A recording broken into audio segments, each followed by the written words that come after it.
97 number.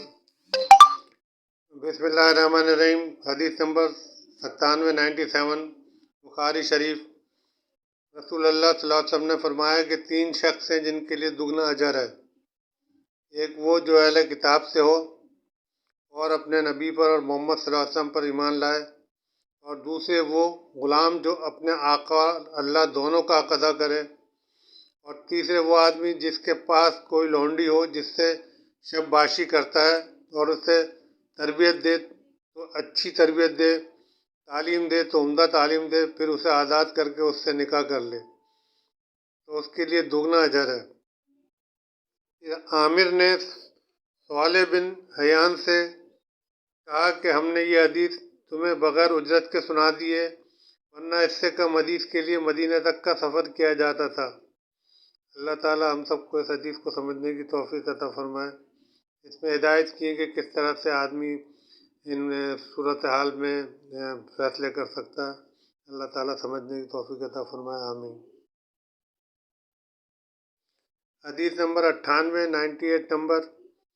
मैं रसूलुल्लाह सल्लल्लाहु अलैहि वसल्लम पर गवाही देता हूँ, या अता ने कहा कि मैं इब्न अब्बास पर गवाही देता हूँ कि नबी करीम सल्लल्लाहु अलैहि वसल्लम एक मरतबा ईद के मौके पर मर्दों की सफ़ में से निकले और आपके साथ बिलाल रज़ी अल्लाह ताला अन्हु थे। आपको ख्याल हुआ कि औरतों को खुतबा अच्छी तरह नहीं सुनाई दिया, तो आपने उन्हें अलहदा नसीहत फरमाई और सदक़े का हुक्म दिया। ये बात सुनकर कोई औरत बाली और कोई औरत अंगूठी डालने लगी, और बिलाल रज़ी अल्लाह ताला अन्हु अपने कपड़े के दामन में ये चीज़ें लेने लगे। इस हदीस को इस्माइल बिन ने अय्यूब से रवायत किया। उन्होंने अता से कि इब्न अब्बास रज़ी अल्लाह ताला उन्होंने यूँ कहा कि मैं हज़रत सल्लल्लाहु अलैहि वसल्लम पर गवाही देता हूँ, इसमें शक नहीं है। इमाम बुखारी की गर्ज ये है कि अगला बाब आम लोगों से मुतालिक था, और यह हाकिम और इमाम से मुतालिक है कि वो भी औरतों को वाज़ सुनाए। मतलब इसमें ये ताकीद की गई है कि मर्दों के साथ साथ पर्दे की सूरत में या उनके पर्दे का ख्याल करके औरतों को भी वाज़ सुनाना चाहिए। अल्लाह ताला हमें हदीस समझने की तौफीक अता फरमाए, आमीन आमीन। हदीस नंबर 99 नंबर। उन्होंने अर्ज़ किया, या रसूलुल्लाह सल्लल्लाहु अलैहि वसल्लम, क़यामत के दिन आपकी शफ़ाअत से सबसे ज़्यादा सआदत किसे मिलेगी? तो रसूलुल्लाह सल्लल्लाहु अलैहि वसल्लम ने फरमाया, ए अबू हुरैरा, मुझे यकीन था कि तुमसे पहले कोई इसके बारे में मुझसे दरियाफ़्त नहीं करेगा, क्योंकि मैंने हदीस के मुतालिक तुम्हारी हिर्स देख ली थी। सुनो, क़यामत में सबसे ज़्यादा फैज़याब मेरी शफ़ाअत से वो शख्स होगा जो सच्चे दिल से या सच्चे जी से ला इलाहा इल्लल्लाह कहेगा।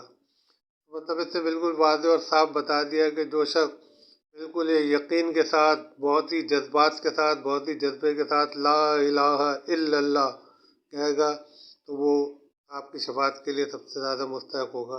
अल्लाह ताला हम सबकी शफ़ाअत करे, आमीन सुम्मा आमीन।